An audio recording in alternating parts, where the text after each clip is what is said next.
আসসালামু আলাইকুম। আমরা অনেকেই আছি যারা একটু ভিউ পাওয়ার আশায় শাশুড়িকে নিয়ে অনেক বদনাম করি, অনেক ধরনের কটু কথা বলি। কিন্তু আসলে সত্যিটা কি জানেন? শাশুড়ির নামে এই যে বলছেন এত কথা, আপনিও কিন্তু একদিন শাশুড়ি হবেন। আপনি যদি মা হয়ে থাকেন, শাশুড়ি হবেন, ভবিষ্যতে আর অনেক কিছু হবেন।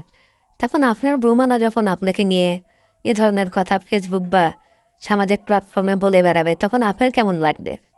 একজন মা বা শাশুড়ি যখন আপনার মুখে এসব কথা শুনে, তখন তাদের কি মনে হয়, তাদের মনের ভেতরটা কেমন হয়, সেটা কখনো ভেবে দেখেছেন কি? মা তা হয়তো ভাবেন নাই। তাই শাশুড়িকে না বদলিয়ে আগে নিজে বদলান। নিজে বদলালে দেখবেন যে সব কিছু সুন্দর হয়ে গেছে। ভালো থাকবেন।